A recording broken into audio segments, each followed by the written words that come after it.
Yeah, good evening, everyone. Thanks a lot for joining the webinar about the learning methodologies at Hash Future School. So today we will be conducting the webinar in English. So hope everyone will be able to follow this. So after this session, we'll be also giving an opportunity for a Q&A wherein we can interact and discuss about the new learning methodologies and the kind of concerns that you people have. So the world is changing so fast with the advancements of artificial intelligence. So the changes that used to happen in the world sometimes back when it was 10 years back, you check the changes were not so rapid. But if you check the kind of advancements in artificial intelligence has led to a situation wherein the changes that took centuries to happen are now happening in 3 to 6 months time. So earlier it was like it took centuries for a bigger change, and later on it changed like the time duration changed from centuries to 50 years and then to 25 years, and later on at 10 years back it was like it took somewhere around 10 years for a bigger change. But now with the advancement of artificial intelligence, things are changing so rapidly wherein the bigger changes, huge changes are happening in 3 to 6 months time. But unfortunately, nothing is changing in our education system. So if you could check, NCERT has recently revised their textbook, but the revision happens after 25 years. So it will take another 25 years for the next revision. And whatever changes that happened in this generative AI era, or whatever changes has happened in the with the generative AI and the chat GPT has not at all taken into consideration in this particular revision. So we know that how far the education system is from the reality. But the world is changing in such a way that whatever our students are learning right now at schools are not going to be valid in the industry, and whatever they learn is not at all related to the industry, or the academy and industry has got a huge gap. So whatever we learn, actually we are preparing our children for to have a better future, to have a better profession, to build a better career. But unfortunately, that is not going to meet. So there we have come up with a solution with Hash Future School. So Hash Future School is a completely online alternative school. So what happens with Hash Future School is that we are taking education online. So many people ask us a question like, why you are taking online? Because online was a kind of failure for the last 2 years. We have witnessed it during the COVID era, that online education was a failure. But what we have experienced is that online education is a huge success, provided the curriculum is completely changed. So whatever curriculum which is taught in schools and on the online platform by the schools were a curriculum which was even boring for the students in the classroom. And this curriculum was taken to the online platform, and the teachers were not at all trained using the technology platforms. And this led to the failure of the system going online. And it was not the system, it was not the failure of the online education system, but it was the failure of the curriculum. But it was projected in such a way that it was a failure of the system, because the teachers could not change and the education system could not change, and they want the students back in the schools. And we were also told stories like the socialization really happens at school, and peer group interaction happens only at school. And there were a lot of stories which were told to us, and we were made to believe those stories. And thus, they projected, the educational institutions projected that the online education was a failure. But what we have experimented is that online education is the only solution going forward. It is the only solution that is possible.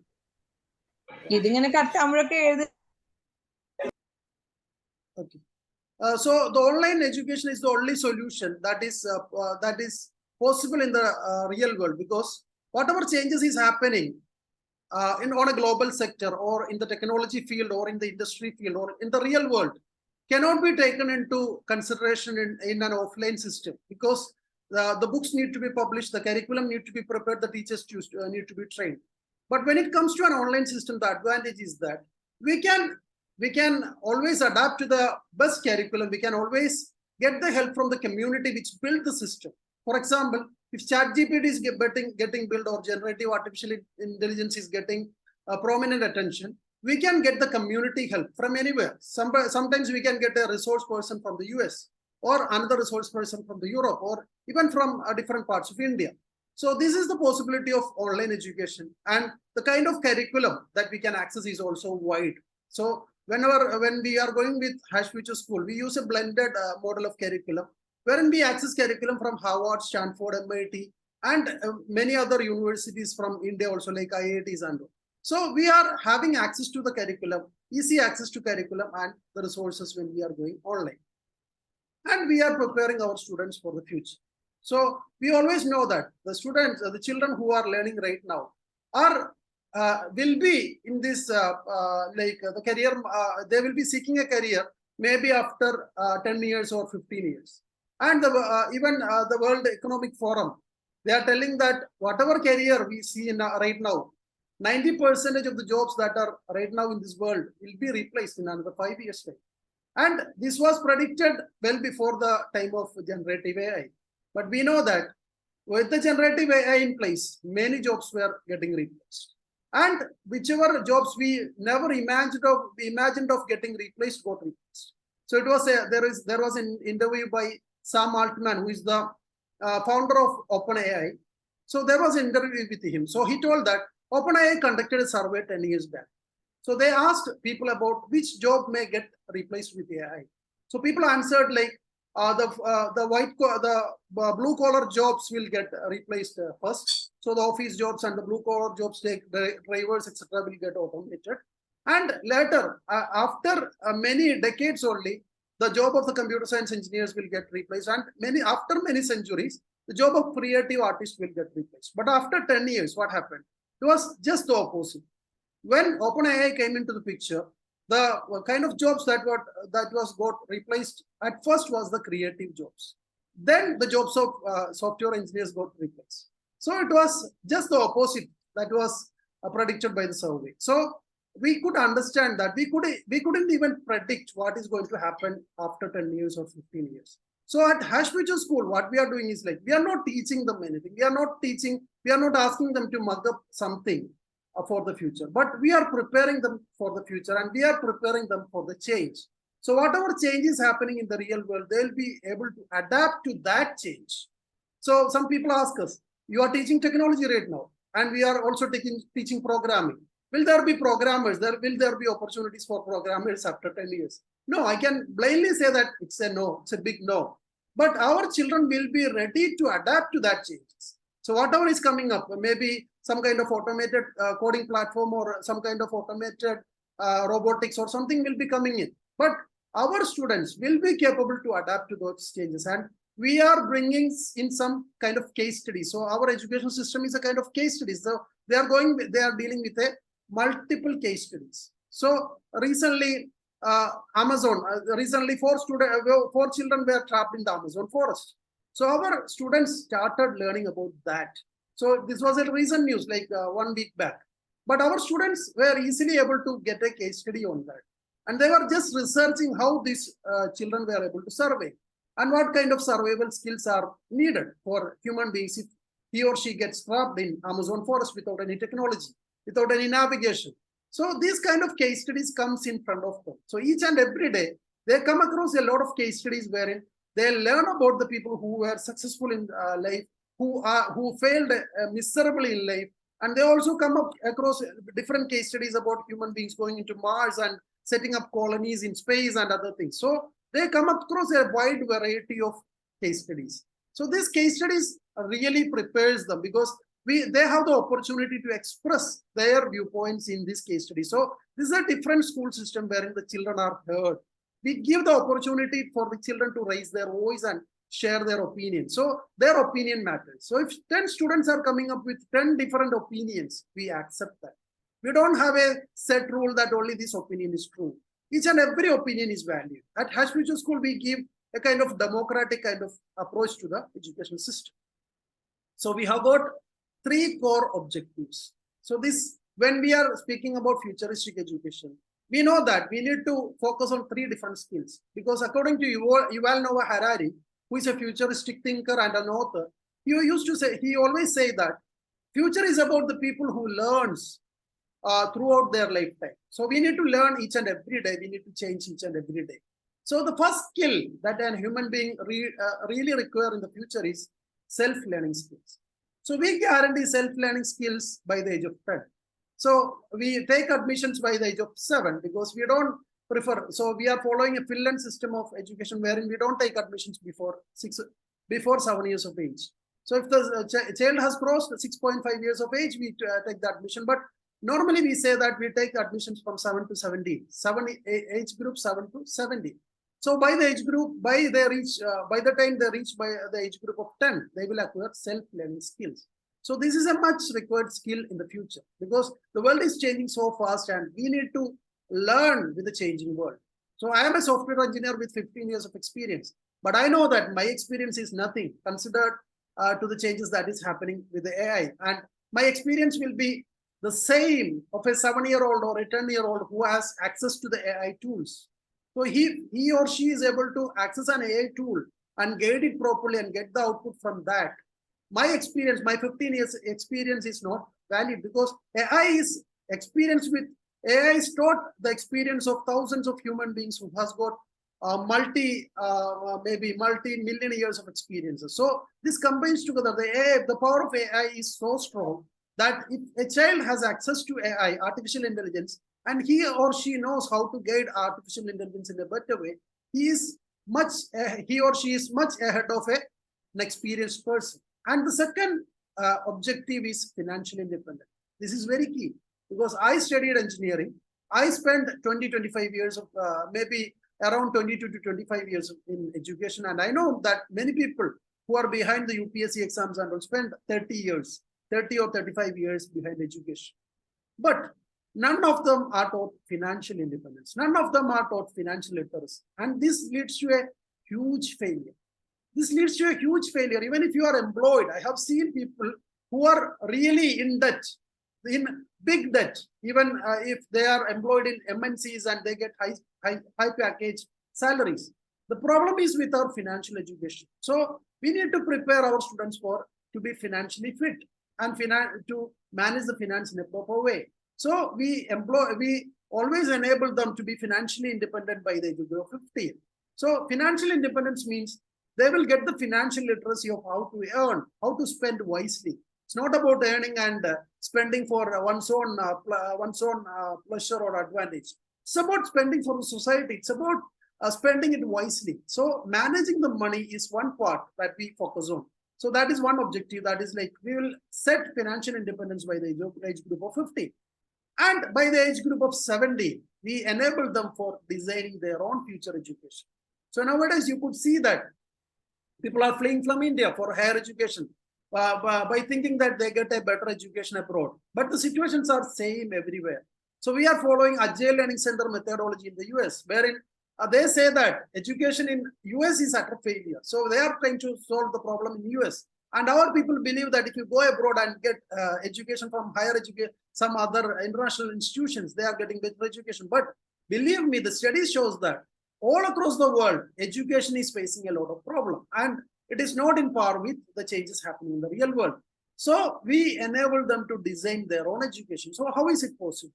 So this is simply possible in an online world. This is simply possible in this digital world because our students, they will be capable of choosing their own modules from different institutions and they can learn in a blended model because that's the way we follow at Ash Future School. So they can learn from some topics from Harvard. They can learn some topic from IIT Madras, or they can learn some topic from maybe IIM Calicut or some other institution all across the world. So that is simply possible because we have got some kind of alliance with some institutions in Thailand also. So wherein we teach them computer science. So that is simply possible. So if you want to learn computer science, you can learn from somebody else. If you want to learn space science, you can learn from NASA. So that is simply possible. So we enable our children to be to design their education, their own education by the age of 17. So we have three objectives. One is acquiring self-learning skills by the age group of 10, acquiring financial independence by the age group of 15, and enabling them for designing their own education by the age of 17. So that is simply made possible at Hash Future School. And these are our methodologies. So when it comes to learning, many people have got doubts. So they ask about, like, imagine we are always behind the new technologies because we are always behind change. So we change our curriculum. Maybe we always have a curriculum for 3 months. So some people ask us, like, what is your curriculum plan for the next 10 years? We always tell them that we are highly flexible and we are changing a lot. So we always tell them that our curriculum is always designed for 3 months time. And after 3 months, we look into the world and we see that the changes are happening and we adapt to the changes. So that is going to happen. So what happens? So at this time, there'll be obviously one question: who is going to teach? So this is the question that leads our education system and that pulls our education system backward. So whenever somebody asks about a change to happen in an education system or an institution, say for example, if they want to teach artificial intelligence or computer programming or space science in an institution, they all will always think about how to train the teachers. This is not possible. The teachers are never going to change. The teachers are never going to change because they are adamant to their philosophies and they need to unlearn a lot. This is nearly impossible because if you want to learn something new, you will have to unlearn, because this unlearning process is so difficult. So if somebody has gone through a process of 25 years of education, learning something, it's very difficult. It's very difficult for them to unlearn. So what happens? So we always focus on self-directed education, wherein our educational models are always like a learner-centered model. So wherein we enable our learners to learn on their own. So whenever we want to learn something, we bring in case studies, we bring in technologies, we familiarize them with technologies. We bring in some case studies where they will have to use these kind of technologies and learn. So what they will do? They will learn from the community. They will go and read articles from the internet. They will research some other books. They will speak with people. They will have different models. So acquiring knowledge is not only about browsing the internet. It's not only about reading the textbook. It's about interacting with the public. It's about interacting with the people. It's about using the technologies wisely. It's about self-improvising. It's about doing a lot of research. So our education is self-directed and research-oriented. So human beings are by birth, they are research, they have got this research capability. So we preserve this research capability in children for making them to learn new things in a better way. And we have got the democratic learning culture.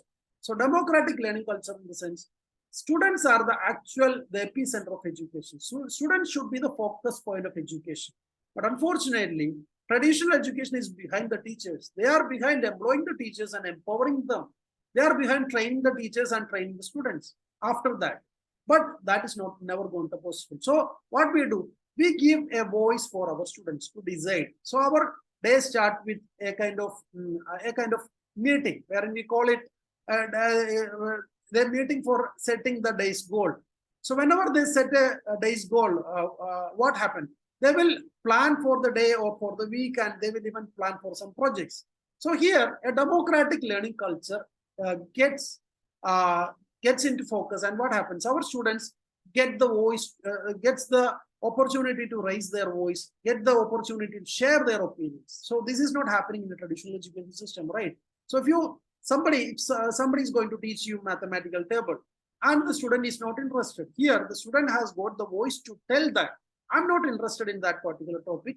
I'm going to research something else. So this is simply possible in our education system. And we ask the students to share their opinions. So even our maths curriculum has got such an opinion-oriented model, wherein we use the open middle curriculum, wherein the open middle curriculum always enables the students to give 10 different viewpoints for a single question. So just imagine about our traditional education system. If you give a math problem, there will be only one answer.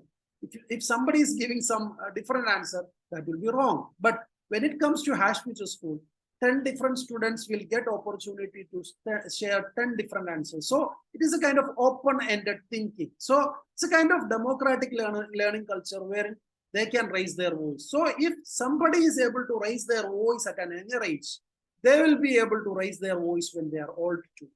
So imagine the case of going to schools. So I have got the practice of going to schools for some kind of trainings. So when I go to school, what happens? When I go to smaller classes, maybe the lower primary level, I used to get a lot of questions. But when I go up the ladder to upper primary levels, the number of questions gets reduced. And when you go to a college, you won't even get a single question. So if you want to take a session at a college, it's going to be very easy. You go take 1 hour, 2 hour session. Nobody will ask you a question. But if you go to school, you just start interacting. They will start questioning. But this skill is getting killed when they reach into higher education level, because the teachers always says that we don't promote any questions. So whatever is in the textbook, you just learn. So what is the side effect of this? Our creativity is getting killed. So if the students are not able to ask question, what happens? Finally, the creativity, which is the only skill that will be required in the artificial intelligence era, that is the only skill that is required to compete with the robots, is getting killed. So there is a study by NASA wherein they have identified this. So they have done a research in some of the students at US, and they have found that by the age group of 10, that creativity level is less than 30%. By the time they pass out of school, that is by the age group of 50, the creativity level is less than 10%. So this is a study by NASA. So they have proved this some years back. And right now the situation with ChatGPT or other artificial intelligence tool is that if you ask better question, you will get better answers. So this is the era of asking questions. So if the school is blocking them the opportunity to ask question, what is going to happen? It's like it's killing their creativity and also killing their opportunity, also closing down their opportunities. So if you want to bring up a student or a child for the future, what needs to be done? We need to build this questioning culture. So this is well preserved at Ashfuture School, and their opinion matters. And we use the effective tools. So we make use of the gamified tools. So why gamification? Because whenever we speak to parents, the parents always says that, oh, these children at this era are really addicted to games and the mobile phones and the gadgets. But this is not true, because gamification makes better education, brings up a better learner. Gamification in the sense, you need to utilize the gamified model in a better way, in a constructive way. So then the latest studies in psychology says, the child psychology says that if you are comparing the intellectual power or the creativity of a student who plays, a child who plays games, and the same, if you check the creativity level of another one who is into drawing or other arts form, the creativity level of somebody who is into gaming is much more higher. Why? In a gaming environment, they will have to solve a lot of problems. But we need to always teach them how to use constructive gaming models. So we will always have to guide our students to use the constructive gaming models rather than the destructive model. So if they go for the destructive gaming model, what happens? They will get a kind of mentality wherein they will have a tendency to destroy everything. But when it comes to constructive learning models, this is going to create a human being who is going to think a lot, who is going to improvise a lot, who is going to contribute a lot. So if you check with someone, if you check with a child who is going to play some constructive games, so this is the education is simply, it's so simple. So if I had a word with one of the child who was playing Minecraft. So the parent of the child was like, oh, he's always playing Minecraft. So I asked him, like, how many hours you play Minecraft? So he genuinely, he told me that I'll play Minecraft for 1 hour or so, 1 hour, maybe less than 2 hours. So I asked him what kind of learning you have from Minecraft. So he told me that he's building a city, he's building a township, wherein he will have to construct malls, he will have to construct bridges. So he told that he will collect the logs from forest. So for that, he is applying mathematics, he is applying physics, he is applying the laws of physics, he is also applying the concepts of civil engineering. So he is thinking better than a civil engineering student. So just think about this. He is a child at the age group of 17. While playing a game, he's thinking, he's having the thinking capability beyond that of a computer science engineer, a civil engineer, or an engineering graduate. So we make use of this kind of gamified tools. We make use of case studies. So case studies are so important. So if somebody wants to learn, they will have to always learn from something which is happening around him or her, right? So we will always bring in case studies. We will always bring in some case studies wherein we will bring some case studies wherein human beings are going to Mars. That is a reality, right? Human beings are going to colonize Mars. They are going to set up some kind of tourist hub in space. So we always ask him like how to design a game in space. So they will start thinking. So we won't give them solution. So they will start thinking. Recently, we gave them another project wherein Apple released Apple Vision Pro 1 week back. So we gave them a project like how you can design something better. So this kind of projects makes them thinking, right? So they will come up with, they will team up, they will do the teamwork, they will socialize better, they will interact with each other. So our students socialize better compared to the other school students. How? They interact with students in Qatar, they interact with students in Oman, they interact with students in Saudi, they interact with students in Bangalore. So this is going to happen. So they are becoming a global citizen. So bringing in some kind of effective tools and this kind of futuristic curriculum enable them to be a futuristic situation. And coming to our curriculum is something we use a kind of blended learning mode. So every time people ask us, what kind of board do you follow? So if you follow a standard board, you are going to be nowhere in the future, because standard boards always insist on something which is unnecessary. So there may be something which may be necessary, but they will always compel the students to learn everything, which is nearly impossible for any human being to do. Say, for example, if I am interested in computer science, if you ask me to learn each 5 languages, if you ask me to learn social science, I can't do that. Say, for example, if I am interested in politics and social science, ask me to learn technology, that may not be possible for me. So I should be given the freedom to explore on top of what I like, right? So recently I read an interview of Mr. Shashi Tharoor, where they were telling that after graduating from school, after getting all A grades in school, he was given a pressure to join a medical or engineering field, but he always liked politics and international relations. So he wanted to do that. But the people were not willing to do that. They were pressurizing their parents. The teachers were pressurizing their parents and even pressurizing Shashi Tharoor. But he was really able to convince the parents. But how many of our students can really do that? How many of our parents, even when somebody comes for the kindergarten admission, they ask like how they can clear NEET. So the trend in India is like, if you are into school, you will have to clear NEET first, right? So they are behind that. So if you don't clear NEET, the next option is going for computer engineering, because computer science is having a kind of attraction right now. So if it is some other stream, the people will go behind that. But they will think only about some career only after that. But we need to give the freedom for our students. So whenever coming into designing a curriculum, we always follow a blended learning model, wherein we can adapt the curriculum from any community. We can adapt the curriculum from any international institutions. Because when it comes to curriculum, people ask like, how do you design curriculum? Designing curriculum is so easy with the kind of community which we have in the digital world, the kind of community and the kind of institutions, because even IIT Madras is launching some kind of out-of-the-box thinking mathematics curriculum, which is not at all possible to implement in a school, right? If you go with this curriculum in a school, they are going to ask us the question, which teacher is going to teach? If you ask this question first, nothing is going to change. We always say that the students learn, the children learn on their own. Human beings has got this power to learn. Human beings has got this power to research. So we always rely on this and we use a blended curriculum. And this blended curriculum comes from different institutions, different organizations, different communities.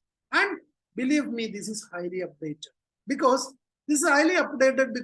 whatever changes is happening in the real world, we always look into that. Our students always look into that.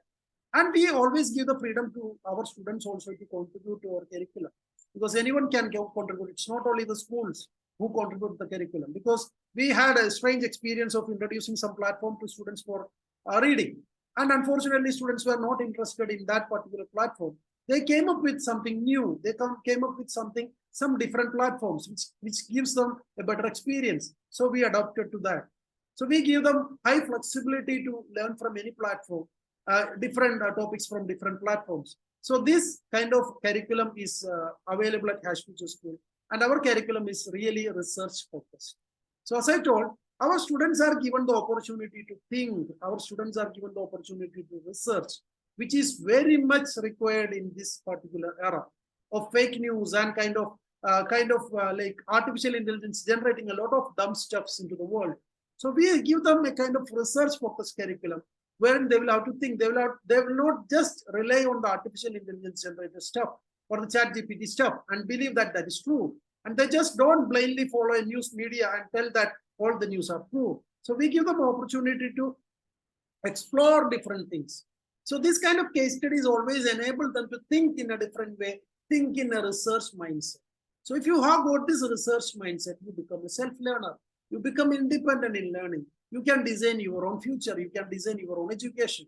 And our curriculum is highly flexible because we are not adamant that we follow only this pathway. So if there is some correction that is required, we do that at that moment itself. We don't wait for the publishers to change their books. We don't wait for the curriculum committee to change, to discuss 4 or 5 years to change something in education. Because change in education need to be adopted at a flexible model. When ChatGPT was introduced, New York City schools were discussing like whether to implement it, and they went behind banning that. So New York City schools banned that when in November 2022. But we adopted to that. So we were the first school which adopted ChatGPT to our curriculum. We were the first school in the world who adopted ChatGPT to our curriculum. And after 6 months, the same New York City schools lifted the ban. But what was the loss? The 6 months. It was a great loss for the students. Like they lost long 6 months, right? So if it is in a case of era, the 6 months is a huge, it's a long period. So they lost that. So some kind of flexibility is there in our curriculum, wherein we give them the flexibility to explore anything. They will explore anything. They can explore anything because the world is at our fingertips. The information is available at our fingertips. And believe me, these students will come across all the kind of information. We can't segregate them from any kind of information, accessing anything. Some people say that you should not allow the students to access internet. You should not allow the students to access mobile phone. But believe me, if you are not giving the access, they will access it in a wrong way. They will access it in a wrong way. So we need to give them the right digital learning. We need to give them the right constructive gaming model. We need to enable them for the right use of social media, right? Social media literacy is never taught in any of the schools, but we have that curriculum wherein we always adopt the curriculum from Google. We adopt the curriculum from built by some other common sense media and all. So we adopt to that curriculum and we give them the kind of learning in social media platforms, and we also kind of give them information about the fake news detection. So this is very crucial. In this era of fake news, we need to enable our future generation to detect which is real and what is fake, which is AI generated and which is human generated. What is true and what is not, what that cannot be adopted by human beings. So these kind of things are real. So we need to adopt to the real world. So our curriculum is blended, research focused, and highly flexible. So when it comes to the core subjects, so people always ask us what kind of subjects you teach. So this is a crucial problem coming to schools, right? Schools always teach 5 languages.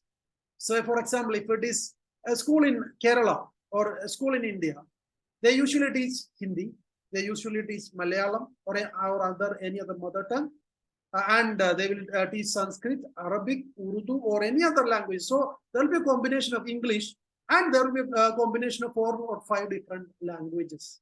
So majority of the schools, they go behind teaching about the language and not teach them how to communicate.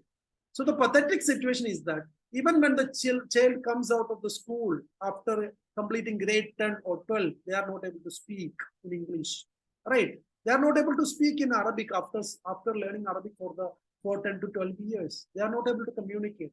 But we believe that learning a language is for communication. The prime purpose of learning language is for communication. So we enable our children for that. So we enable them for open communication. So our curriculum is always research oriented. Our subject is, the core subject will be research and presentation. So whatever subjects we learn, we have got language lab, we have got general science. So whatever subjects we learn, even in mathematics, even in technology, they have got to do the research and presentation. So if somebody learns something, he or she should be able to solve a problem using that. He or she should be able to teach someone else that particular topic, right? So we enable our students for research and presentation. So research is a kind of self-learning strategy. Research is a kind of learning from online. Research is a kind of learning from books. It's about interacting with people, interacting with the society and learning, and to present that in the way they understood. So our students conduct webinars on a weekly basis. So even if at the age of 7, somebody conducts a webinar, so even whatever topics they are interested in, they can conduct a webinar. So they will conduct topics in some high-end subject areas. So that is simply possible because they do a lot of research and they are confident enough to do research in any areas. So that is what we focus on. And another one is technology. So people always doubt about we teaching only computer programming. No, technology is not only about computer programming and computers. Technology is everywhere. So even if you take any field, whether it be medical field, whether it be the field of automobiles. Automobiles are right now 80% technology driven, computer driven, right? Machineries, any areas, we can see that technology is the one that is driving, that is the driving force. Whether it be computer technology, any other automation, or any other electronics technology, technology is the driving force. So we always ask our students to learn technology. And our technology learning model is also evolving and highly adaptable, wherein we enabled, because we were teaching 10 technology stacks, say for example, computer programming languages. They had the opportunity to learn 10 computer technology platforms using some gamified platforms. But when ChatGPT when ChatGPT got released, we gave them the opportunity to learn from that. So that is the kind of flexibility we have in our curriculum, and that is, technology is one of the core subjects that we teach. And of course, entrepreneurship. So why entrepreneurship? So when it comes to Hash Future School, entrepreneurship is a key subject. It's a key topic. Why? Because entrepreneurship teach you financial lessons. Entrepreneurship teach you how to survive in a real world. Entrepreneurship teach you how to interact with another person, how to mingle in a society, how to be social. So entrepreneurship is a key subject area at Hash Future School. So if you take the case of governments are behind building entrepreneurs, right? They are behind startups. But if they want to, if they go behind the college students and ask them to start something, they are not ready to start because they are trained for getting a job. They are trained for clerical post. So how come it is going to be possible that they go behind a college graduate and ask them to start? Only a minute percentage of students come into entrepreneurship. But when it comes to Hash Future School, we are really proud to say that 70% of our students have already started something at the age of 7, or at the age of 10, or at the age of 13. They are into entrepreneurship. They have started something. They have started earning something. They have started solving problems, some problems of the real world. So they started thinking about the problems of the real world.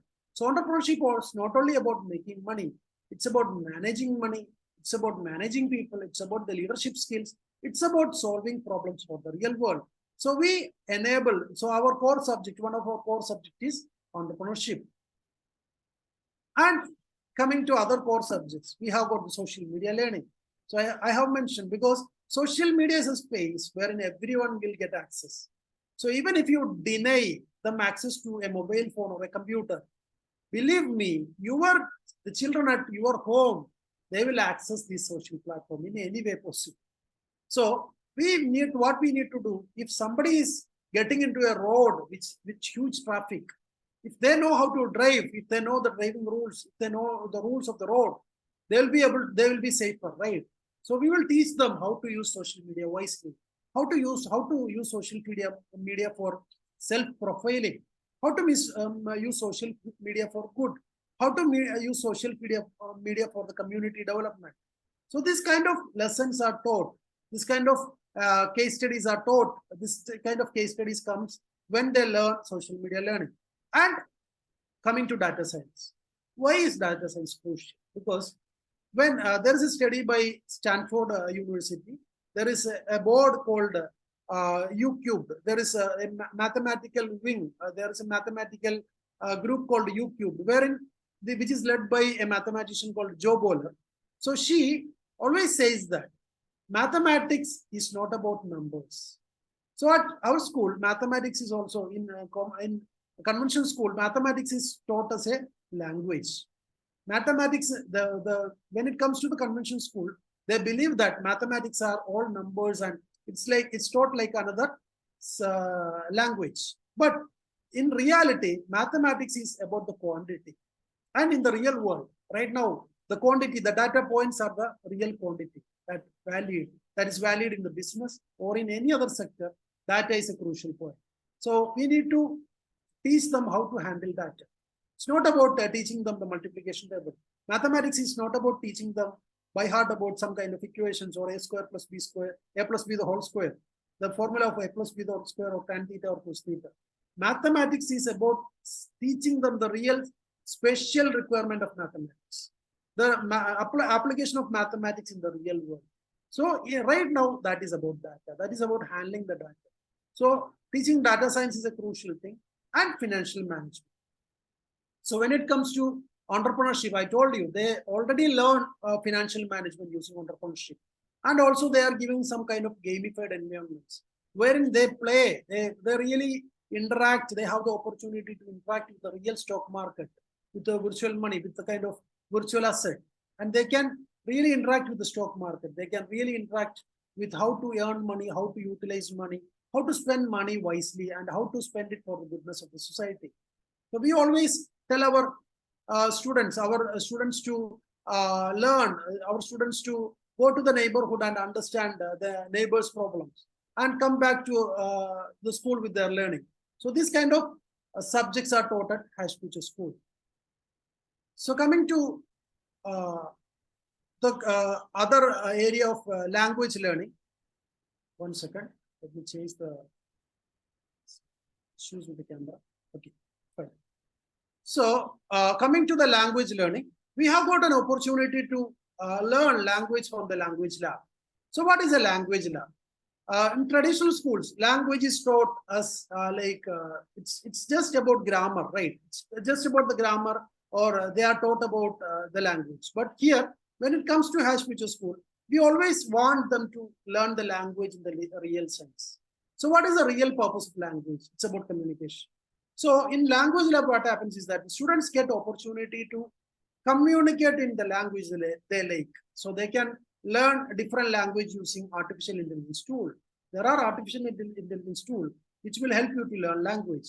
So we help them to learn language using different tools and different videos and different animations. So that is simply possible, and they can learn the language of their like, rather than just learning language for somebody else's sake. They can learn the language of their like. And coming to global citizenship curriculum. So majority of the parents have the concern that when somebody goes for online learning, they are fully cut from the society. But we adopt to a curriculum from the UN called the global citizenship curriculum. Our students take a pledge of global citizenship. Why global citizenship? Human beings, even when you are living in a remote village in Kerala or any other remote areas or any other island or anywhere, you are a global citizen because you are connected to another person in the US. You are connected to another person in the Middle East. You are connected to a person in Antarctica or any other corner of the world. So you should think like a global citizen because humanity is going global rather than being confined to the boundaries of a country. The situations are changing. So we enable them to think for the person in Africa. So there is a case study wherein the students will have to think about the, whenever they are misusing the water, they need to think about the drought situations in Africa. So why? So we need to think about how to solve the problem of drought affected areas in Africa. So if you are living a luxurious life, should not just live by the way you have, what you have, by spending what you have.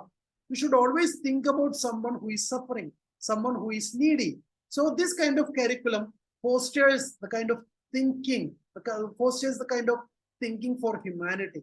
So that is simply possible. So this kind of community learning is also possible. And in future, we plan to have collaborations with some kind of school in remote areas wherein we can connect over internet and take some lessons for them.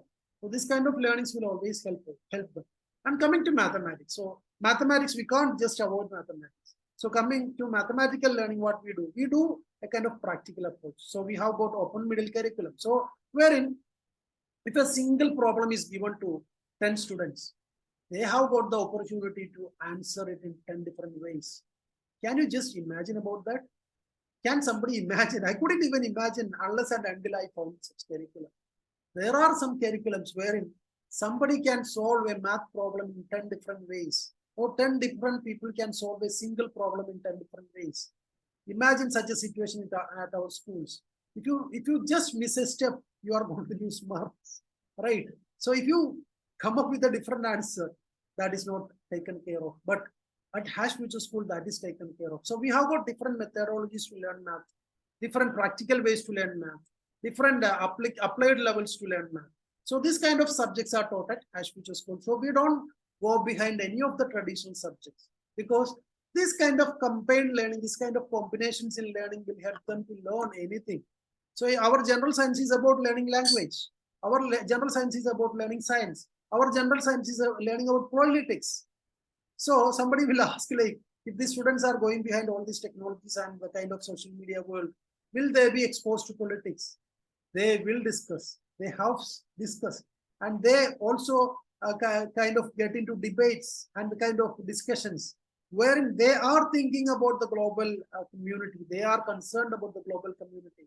They are finding activists who are really working for the betterment of other people in the society. So they know that a 6-year-old child is an activist in a refugee camp in Syria. They know that 13-year-old Greta Thunberg started a climate active, she became a climate activist at the age of 13. They know that somebody at the age of 10 is working for the students in slums. So this kind of thought process give them a global outlook, and this helps them to adopt to a better situation and become a better citizen. So that's what our aim is. Our aim is to build a society which is going beyond the norms of the traditional education. We are building a society who will think out of the box, who will always think for the society, who will think out of the box rather than just directed by somebody else's answer. They will think on their own. They will share their own opinions. They will share their thoughts. They will solve the problems of the world. They will come up with a real world innovation which is going to solve the poverty of the world. They will come up with real world innovations which is going to solve the climatic issues of the world. So we need to at least give a start. So this is a community-led education wherein we are not the only players. We don't claim that we are the only players who are doing this on the earth. There are bigger communities. We are aligned with a lot of communities like the network. We are in collaboration with the Agile learning communities. We are in collaboration with the other open learning communities. So there are a lot of communities who are doing good at education. So we are really in touch with them, and we kind of blend. We don't take curriculum from any. We don't take the curriculum entirely from somebody else. We blend in such a way that it is getting useful for each and everyone in the society. So that is the kind of education that we are envisioning at Hash Future School. And for the last 2 years, by the grace of God, we have got enormous success in the sense that our students, 70% of our students have started something on their own. They have started earning on their own. They have started creating on their own, and they have started thinking on their own. At the age of 7 or 8, they have started this. So we are really confident that going forward, we will be able to build something better, and we will be able to contribute something better to the society. And the floor is open for questions. If you have any questions, you can just start with the questions.